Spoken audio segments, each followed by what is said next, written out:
Hello everyone, welcome back to the channel. So guys, आज की इस वीडियो में हम डिटेल में डिस्कस करने वाले हैं बिजनेस इकोनॉमिक्स के बारे में, जो हमारा एनटीए यूजीसी नेट में कॉमर्स और मैनेजमेंट में है।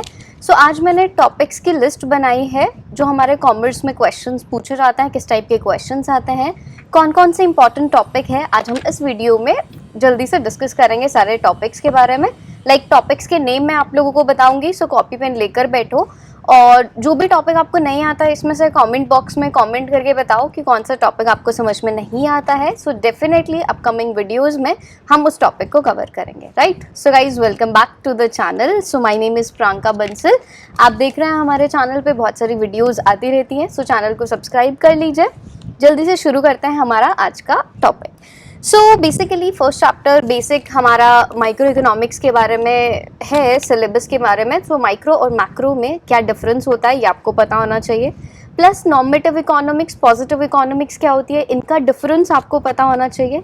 साथ में बेसिक माइक्रो इकोनॉमिक्स की बात करें, उसके बाद हमारा प्रोडक्शन पॉसिबिलिटी कर्व क्या होता है, पीपीसी कर्व, उसमें अपॉर्चुनिटी कॉस्ट क्या है, मार्जिनल अपॉर्चुनिटी कॉस्ट क्या है, पीपीसी कर्व के प्रॉपर्टीज़ क्या हैं, किस तरीके का स्लोप होता है, डायग्राम क्या होता है, ये इन्फॉर्मेशन आपको पीपीसी कर्व के बारे में पता होनी चाहिए। अनदर नेम्स भी हैं, सो वो अनदर नेम्स कौन से हैं वो भी आपको पता होना चाहिए, राइट। देन नेक्स्ट बात करें तो हमारा टाइप्स ऑफ इकोनॉमिक्स में mix economy, capitalist economy, socialist economy क्या है, आपको ये इन्फॉर्मेशन डेफिनेटली होनी चाहिए। बेसिक कॉन्सेप्ट है, कई बार एग्जामिनर इन बेसिक कॉन्सेप्ट में से ही ट्विस्ट करके क्वेश्चन बनाते हैं, तो हमें इन्फॉर्मेशन सारी होनी चाहिए। नेक्स्ट चैप्टर की बात करें सो यूटिलिटी एनालिसिस। यूटिलिटी एनालिसिस में सबसे फर्स्ट पॉइंट, यूटिलिटी क्या है, कार्डिनल यूटिलिटी, मार्जिनल यूटिलिटी, दोनों में डिफरेंस क्या है, कौन सा कॉन्सेप्ट किसने दिया था, प्रॉपर्टीज़ क्या हैं, अजम्पशंस क्या हैं, ये बेसिक आपको कार्डिनल और ऑर्डिनल यूटिलिटी के बारे में पता होना चाहिए। Then next is law of diminishing marginal utility. So marginal utility क्या है, एमयू, टीयू क्या है, आपको पता होना चाहिए। इनका जो लॉ ऑफ डिमिनिशिंग एमयू है इसके बारे में इंफॉर्मेशन, डायग्राम।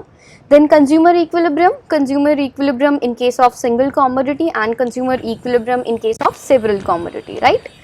आगे बात करें देन क्वेश्चन आता है कई बार गोसेंस सेकेंड लॉ के बारे में। सो फर्स्ट लॉ क्या है, सेकेंड लॉ क्या है, इन्फॉर्मेशन हमें पता होना चाहिए। नहीं पता है तो कमेंट सेक्शन में कमेंट करके बताओ, अगर पता है तो अपने मार्क्स नोट डाउन करते जाओ सारे पॉइंट्स को और टिक करते जाओ कि भाई ये कॉन्सेप्ट हमें आता है, ये क्वेश्चन का ये टॉपिक हमें आता है, राइट। पहले हम टॉपिक डिस्कस कर रहे हैं, देन मैं आपको क्वेश्चंस को किस टाइप से फ्रेम होता है वो भी हम डिस्कस करेंगे। नेक्स्ट इज इसमें लिमिटेशंस आपको पता होना चाहिए, यूटिलिटी एनालिसिस की लिमिटेशंस क्या है, and diamond water paradox. Question एक दो बार एग्जाम में फ्रेम हुआ है डायमंड वाटर पैराडॉक्स के बारे में, सो वो इन्फॉर्मेशन आपको पता होनी चाहिए। आगे बात करते हैं, indifference curve analysis is the most important topic in this micro economics. So indifference curve का डायग्राम कैसा है, कॉन्वेक्स है, कॉनकेव है, प्रॉपर्टीज़ क्या है, प्लस साथ में हम बात करें कि अजम्पशंस क्या क्या होंगी जो हमारी आईसी कर्व की है। Then marginal rate of substitution क्या है, इसके बारे में आपको पता होना चाहिए। बजट लाइन की बात करें so budget line, slope of budget line क्या है, कंज्यूमर इक्विलिब्रियम किस तरीके से डिटरमाइन होगा with the budget line, right. So indifference curve में एल शेप इंडिफरेंस कर्व कब होगा, कॉन्वेक्स अगर कम है तो किस तरीके से होगा, ये सारी इंफॉर्मेशन भी आपको पता होनी चाहिए in case of indifference curve analysis. So guys, check करते जाओ साथ साथ कि क्या आपने ये टॉपिक कर लिया है या आपने ये टॉपिक नहीं किया है। सो टॉपिक नहीं किया है तो नोट डाउन करो और फिर उसको कवर करना है हमें इस सब्जेक्ट में। बिजनेस इकोनॉमिक्स ऐसा सब्जेक्ट है जिसमें आप 10 क्वेश्चंस में से easily 8 to 9 questions correct attempt कर सकते हो।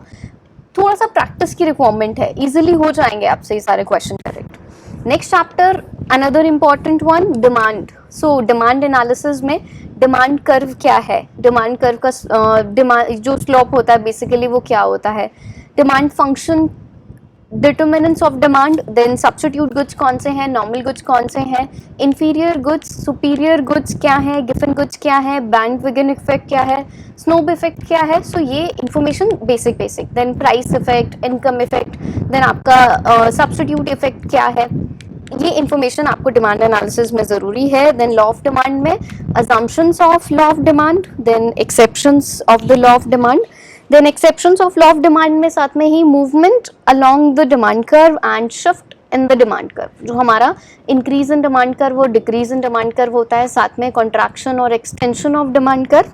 बात करें कि इनके रीजंस भी क्या क्या हैं, कि अगर इंक्रीज इन डिमांड कर्व है तो कौन कौन से रीजंस होंगे जिनकी वजह से हम कहते हैं कि भाई डिमांड कर्व हमारा शिफ्ट करता है, राइट। सो बेसिक इनका इन चारों केसेस में आपको डायग्राम बनाना भी आना चाहिए, रीजन भी पता होना चाहिए, बेसिक कॉन्सेप्ट पे फोकस करो। जब से हम बेसिक कॉन्सेप्ट अपने क्लियर करना शुरू करेंगे, हमारे नेट एग्जाम को क्लियर होने में भी बिल्कुल प्रॉब्लम नहीं आएगी। देन बात करें आगे क्रॉस प्राइस इफेक्ट क्या है, वो भी आपको इन्फॉर्मेशन होनी चाहिए। Then next topic is about price elasticity of demand. Price elasticity of demand में आपको पता होना चाहिए मेथड्स कौन कौन से हैं, परसेंटेज चेंज मेथड कौन सा है, ज्योमेट्रिक मेथड में फॉर्मूला क्या लगता है, रिलेशनशिप क्या है प्राइस इलास्टिसिटी ऑफ डिमांड में और टोटल एक्सपेंडिचर में या टोटल रेवेन्यू में, जिसको हम टोटल आउटले मेथड भी बोलते हैं। प्राइस इलास्टिसिटी ऑफ डिमांड का बेसिक मीनिंग, प्लस की perfect in elastic demand curve कैसा होगा, इलास्टिसिटी ग्रेटर देन 1 होती है तो कैसा डायग्राम बनेगा, लेस देन 1 में फ्लैटर होगा या फिर स्टीपर कर्व होगा, इन्फिनिटी अगर प्राइस इलास्टिसिटी ऑफ डिमांड है कर्व कैसा होगा, इलास्टिसिटी 0 है तो कैसा होगा, प्लस साथ में ही जो इन्फॉर्मेशन हमारे मेंशन होता है कि रीजंस क्या क्या हैं। लग्जरी गुड्स के केस में किस तरीके का प्राइस इलास्टिसिटी डिमांड कर्व होता है, नॉर्मल गुड्स के केस में कैसा। सो ये इन्फॉर्मेशन हमें पता होना चाहिए। साथ में बात करें रेक्टेंगुलर हाइपरबोला के बारे में कि एक अगर स्ट्रेट लाइन डिमांड कर्व है तो उस पर इलास्टिसिटी किस तरीके की होती है, रेक्टेंगुलर हाइपरबोला डिमांड कर्व है उस पर इलास्टिसिटी कैसी होती है, साथ में ही इनका स्लोप कि भाई रेक्टेंगुलर हाइपरबोला पे स्लोप कैसा होगा, देन अगर स्ट्रेट लाइन डिमांड कर्व है तो उस पर स्लोप कैसा होगा, ये भी आपको पता होना चाहिए। देन बात करें फ्लैटर द कर्व होगा तो किस तरीके से इलास्टिसिटी होगी, स्टीपर द कर्व होगा तो कैसी इलास्टिसिटी होगी, साथ में ही factors affecting price elasticity of demand. So कौन कौन से फैक्टर्स हैं जो प्राइस इलास्टिसिटी ऑफ डिमांड को इम्पैक्ट करते हैं, चेंजेस होते हैं। देन बात करें आर्क इलास्टिसिटी, आपको पता होना चाहिए income elasticity. So income elasticity में फॉर्मूला इनकम इलास्टिसिटी कैलकुलेट करने से रिलेटेड, ग्रेटर देन 1 किस केस में, नॉर्मल गुड्स के केस में कैसे, और प्लस की इनकम इंक्रीज होती है तो नॉर्मल गुड्स की डिमांड कितनी होगी, इनकम कम होती है तो कौन से गुड्स की डिमांड कम या ज़्यादा होगी, इसका इफेक्ट आपको डायग्राम पे बनाना आना चाहिए। नेक्स्ट बात करें क्रॉस इलास्टिसिटी ऑफ डिमांड की। So cross price elasticity is very interesting topic. In case of substitute goods किस तरीके का डिमांड कर्व होगा, लाइक हम बात करें किस तरीके से लाइक ग्रेटर देन 1 होगा, 0 होगा या लेस देन 1 होगा, पॉजिटिव या नेगेटिव। सो आपको पता होना चाहिए कि सब्स्टिट्यूट गुड्स कौन से होता है और उस केस में क्रॉस प्राइस इलास्टिसिटी का फॉर्मूला क्या लगेगा और इलास्टिसिटी कैसी होगी। देन कॉम्प्लीमेंट्री गुड्स के केस में भी आपको पता होना चाहिए information. And the last and most important topic in case of demand analysis is relationship between average revenue, marginal revenue and elasticity of demand. AR, MR और इलास्टिसिटी में relationship क्या है, उनसे रिलेटेड डायग्राम फ्रेम करना आपको पता होना चाहिए। साथ में ही इनका एक फॉर्मूला बनता है, उसमें से आपका न्यूमेरिकल क्वेश्चन फ्रेम होता है। तो न्यूमेरिकल क्वेश्चन जो एग्जाम में फ्रेम होता है डिमांड फंक्शन में से या तो इलास्टिसिटी में से आता है या फिर आपका AR, MR और इनका पता होना चाहिए आपको, राइट। सो फॉर्मूला ज़रूर से चेक करना है और उस फॉर्मूला से रिलेटेड क्वेश्चंस भी आपको प्रैक्टिस करने हैं। नेक्स्ट टॉपिक की बात करें production function. So production function क्या है, short run production function, long run production function. Short run में कौन कौन से फैक्टर्स हैं जो फिक्स रहेंगे, कौन से वेरिएबल रहेंगे, लॉन्ग रन में कैसे फैक्टर्स होते हैं, फिक्स भी होते हैं या सारे वेरिएबल होता है, इन्फॉर्मेशन आपको पता होनी चाहिए। मुझे पता है बट हम यहाँ पे डिटेल में डिस्कस नहीं कर सकते हैं, यहाँ पे हम टॉपिक्स की लिस्ट को डिस्कस करना है। देन फिक्स फैक्टर्स कौन कौन से हैं, वेरिएबल फैक्टर्स कौन से होते हैं, विद एग्जाम्पल पता होना चाहिए। Total product, marginal product and average product, इनका कर्व कैसे बनता है, प्लस कि अगर आपको मार्जिनल प्रोडक्ट निकालना है किस कैलकुलेट करोगे, फॉर्मूला क्या है।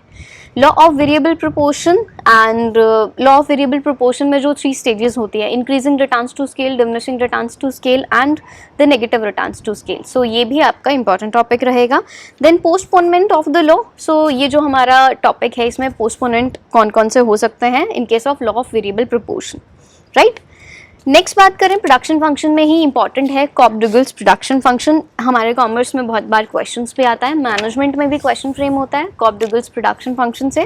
Then characteristics of production function, कौन कौन सी कैरेक्टरिस्टिक्स हैं major, and law of returns to scale, increasing returns to scale, diminishing returns to scale. Law of returns to factor and returns to scale both are different. So make sure कि आपको ये दोनों concept clear होने चाहिए। Next chapter के बारे में discuss करते हैं कॉस्ट कॉन्सेप्ट।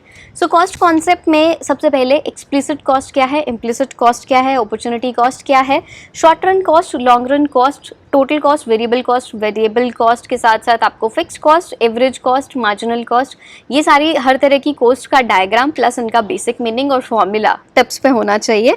देन बात करें तो relationship between average cost, marginal cost and the total cost, जो उनका डायग्राम बनता है। सो कॉस्ट कॉन्सेप्ट हमारा लिमिटेड है। नेक्स्ट टॉपिक की तरफ मूव ऑन करते हैं, रेवेन्यू।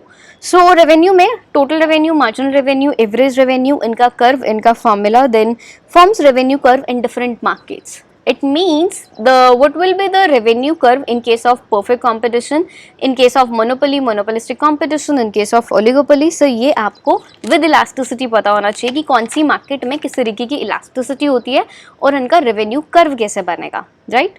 सो गाइस थोड़ा स्पीड मेरी ज़्यादा है, वो इसलिए क्योंकि 10 मिनट्स मैं सोच रही हूँ कि 10 to 15 मिनट्स में मैं आपको सारे टॉपिक्स गो थ्रू करवा दूँ, लिस्ट बना दें, ताकि हम कुछ इंपॉर्टेंट टॉपिक डिस्कस कर पाएँ बाद में। देन ऐसे में ही आपका नेक्स्ट टॉपिक की बात करें, प्रोड्यूसर्स इक्विलिब्रियम। सो प्रोड्यूसर इक्विलिब्रियम का बेसिक मीनिंग क्या है, gross profit, net profit, accounting profit क्या है, इकोनॉमिक प्रॉफिट क्या है, दोनों में डिफरेंस क्या है, अकाउंटिंग प्रॉफिट में क्या और इकोनॉमिक प्रॉफिट में क्या।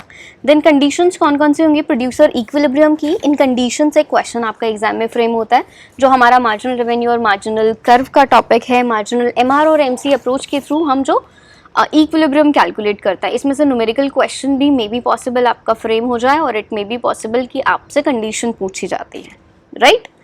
So guys the next topic is about forms of market. Forms of market में परफेक्ट कॉम्पिटिशन क्या है, इम्परफेक्ट कॉम्पिटिशन क्या है, फीचर्स क्या होंगे परफेक्ट कंपटीशन के, किस तरीके का प्रोडक्ट होता है, एंट्री एग्जिट बैरियर होते हैं या नहीं होता है, डायग्राम कैसे बनेगा, रेवेन्यू कर्व कैसे बनेगा, शॉर्ट रन में किस तरीके से इक्विलिब्रियम होगा, लॉन्ग रन में कैसे होगा, लॉन्ग रन में सिर्फ नॉर्मल प्रॉफिट क्यों होता है इन case of perfect competition, short run में प्रॉफिट लॉस दोनों होते हैं। सो लॉन्ग रन में ऐसा क्या हुआ कि भाई सिर्फ नॉर्मल प्रॉफिट होगा, डिफरेंस पता होना चाहिए आपको, राइट।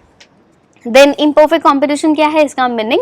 आगे बात करें तो मोनोपोली। सो मोनोपोली के फीचर्स, मोनोपोली मार्केट, मोनोपोली का डायग्राम जो बेसिकली एमआर और एआर कर्व हम ड्रॉ करते हैं, इलास्टिसिटी कैसे होती है, बेसिक प्रॉपर्टीज क्या हैं, साथ में ही important point is price discrimination. So what is the simple meaning of price discrimination and what are the conditions for price discrimination, कौन कौन सी डिग्री होती है, like first degree, second degree, third degree, price discrimination क्या है, ये information आपको price discrimination के बारे में पता होना चाहिए। Next is about monopolistic competition. So monopolistic competition में और मोनोपोली में क्या डिफरेंस है, पता है तो कमेंट सेक्शन में करके मुझे बताओ कि आपको डिफरेंस पता है या नहीं, राइट। सो ओलिगोपोली। नेक्स्ट बात करें तो ओलिगोपोली मार्केट कौन सी है, ओलिगोपोली में किंक डिमांड कर्व क्यों होता है, कॉन्सेप्ट किसने दिया था, कब दिया था, प्लस साथ में ही कितने टाइप की ओलिगोपोली मार्केट होती है, कोल्यूसिव क्या है, नॉन कोल्यूसिव ओलिगोपोली क्या है, ये बेसिक इन्फॉर्मेशन ओलिगोपोली के बारे में आपको पता होना चाहिए। हम बात करें कि भाई ये जो 4-5 मार्केट टाइप है, इनमें से 1-2 और आती है, लाइक डिओपोली होती है, एक हमारी मोनोप्सोनी टाइप भी कुछ होती है मार्केट। सो वो भी आपको बेसिक देखना होगा, एग्जामिनर क्वेश्चन इन छोटे छोटे टॉपिक्स में से फ्रेम करता है। आगे बात करें तो ये जो 4 इंपॉर्टेंट है, perfect competition, monopoly, monopolistic competition and the oligopoly, इन चारों में बेसिक डिफरेंस, किसमें प्रोडक्ट होमोजीनस होता है, किसमें प्रोडक्ट डिफरेंशिएशन होता है, प्राइस रिजिडिटी किसमें होती है, प्राइस डिस्क्रिमिनेशन किसमें होता है। तो ये बेसिक कॉन्सेप्ट है फॉर्म्स ऑफ मार्केट के बारे में, जो हमें बहुत ही डिटेल में मैं कहूँगी कि इनको करना है। इन कॉन्सेप्ट को जो मैं आपको बता रही हूँ, इनको आपको डिटेल में कवर करना है, क्योंकि डिटेल में कवर करोगे तभी आपके कॉन्सेप्ट क्लियर होंगे अच्छे से। नेक्स्ट और द लास्ट टॉपिक हमारा प्राइसिंग स्ट्रैटेजी। सो प्राइसिंग स्ट्रैटेजी में प्राइस स्कीमिंग क्या है, प्राइस स्कीमिंग और प्राइस पेनिट्रेशन की बात करें तो एक पॉइंट ये भी आता है कि किस मार्केट में किस तरीके की इलास्टिसिटी है, तो उसमें किस तरीके की प्राइसिंग स्ट्रैटेजी को यूज़ किया जाएगा, ये बेसिक आपको पता होना चाहिए इन दोनों प्राइसिंग स्ट्रैटेजी के बारे में। देन पीक लोड प्राइसिंग क्या है, कुछ एडिशनल मैं आपको बता रही हूँ जो हमारे सिलेबस में मेंशन नहीं है, बट उनमें से क्वेश्चन फ्रेम होता है। For example cost plus pricing के बारे में, प्रोडक्ट लाइन प्राइसिंग के बारे में, रैमसे प्राइसिंग, साइकोलॉजिकल प्राइसिंग क्या है। सो 7 to 8 kinds of different pricing है जिनमें एग्जामिनर क्वेश्चन फ्रेम करता है। And factors affecting pricing decision, कौन कौन से फैक्टर्स हैं जो इफेक्ट करते हैं प्राइसिंग डिसीजन को। सो गाइज ये थे हमारे इंपॉर्टेंट टॉपिक माइक्रो इकोनॉमिक्स में। कॉमर्स के टॉपिक अभी मैंने आप लोगों को काउंट करवाए हैं। मैनेजमेंट में थोड़ा सा डिफरेंट सिलेबस है, मैनेजमेंट में कुछ एडिशनल टॉपिक हैं मैक्रो इकोनॉमिक्स से रिलेटेड, नेशनल इनकम से रिलेटेड। सो वो टॉपिक्स के बारे में हम एक सेपरेट वीडियो में कवर करेंगे कि मैनेजमेंट में कौन कौन से टॉपिक्स हैं बेसिक, राइट। सो गाइज ये था हमारा सिलेबस। सो इनमें से लिस्ट आपने भी बनाई होगी, लिस्ट मैंने भी बनाई थी। सो मैंने आपको बताया है जो टॉपिक नहीं आता है उसको कमेंट सेक्शन में कमेंट करके बताओ कि आपको कौन सा टॉपिक नहीं आता। अब बात करते हैं नोट्स कहाँ से मिलेंगे और हमें प्रैक्टिस कहाँ से मिलेगी। देखो नोट्स की बात करें, माइक्रो इकोनॉमिक्स की बुक अगर आपके पास है 11th वाली भी चलेगी, 11th या 12th, आई थिंक 12th में होती थी माइक्रो इकोनॉमिक्स। सो 12th वाली बुक आप ले लो, बाय कर लो सेकेंड हैंड या अपने किसी कज़न से, अपने किसी फ्रेंड से। सो एक बार वो बुक ले लो। अदरवाइज आप गूगल पे भी ट्राई करोगे ना कि माइक्रो इकोनॉमिक्स के नोट्स आपको चाहिए 12th क्लास के, तो ईजिली अवेलेबल हो जाएंगे। आई हैव बुक्स, तो इसलिए मैंने गूगल तो नहीं किया है, बट डेफिनेटली मिल जाएंगे क्योंकि मैंने देखा है कि अकाउंटिंग, बिजनेस स्टडी वगैरह के 12th क्लास की बुक्स में से ईजिली मिल जाता है। तो आप गूगल करके वो नोट्स डाउनलोड करके प्रिंट आउट लो, प्रिंट आउट में हाईलाइट करो। नोट्स बनाने में टाइम वेस्ट मत करना, माइंड में अब्जॉर्ब करने में टाइम लगाना, वो काम आएगा। नोट्स बनाने में काफ़ी टाइम कंज्यूमिंग होगा, ठीक है। सो ऑलमोस्ट मैं ये कहूँ कि अगर मैं पूरे इकोनॉमिक्स के सिलेबस को डिवाइड करूँ तो 10 चैप्टर्स होंगे। इन 10 चैप्टर्स का पहले आपको नोट्स आपके पास जो भी अरेंज हुए बुक वगैरह आपको उनको रीड आउट करना है। देन उसके बाद आपको प्रीवियस ईयर क्वेश्चन करने हैं। नाउ द पॉइंट इज कि प्रीवियस ईयर क्वेश्चंस कहाँ से करोगे। प्रीवियस ईयर क्वेश्चंस कॉमर्स के जितने भी हैं वो सब हमने बेसिकली वीडियोस बनाई थी जनवरी के मंथ में। सो वो मैं आपको एक प्लेलिस्ट बना के दे देती हूँ। नीचे डिस्क्रिप्शन बॉक्स में भी सारी वीडियोस की, जून 2012 से लेके दिसंबर 19 तक साल में 2 बार पेपर होता था। सो बेसिकली वो सब क्वेश्चंस की इकोनॉमिक्स की हमने वीडियो बनाई है ऑलरेडी। सो 1 बाय 1 करके आप वो सारी वीडियोस गो थ्रू करिए। देखिए अगर वीडियोस देखने में टाइम लगता है तो डू वन थिंग, हमेशा अगर आपको कंफर्टेबल लगता है कि अगर आपको मेरे बोलने की स्पीड अभी कंफर्टेबल लगता है तो आप नॉर्मल स्पीड में सुनो। आपको लगता है कि आप 1.5 की स्पीड पे सुन सकते हो तो 30 मिनट्स की वीडियो आपको 15 मिनट में पूरी हो जाएगी। ऐसे भी कर सकते हो। आपका रिवीजन आपको करना है, सो वीडियो प्ले करो।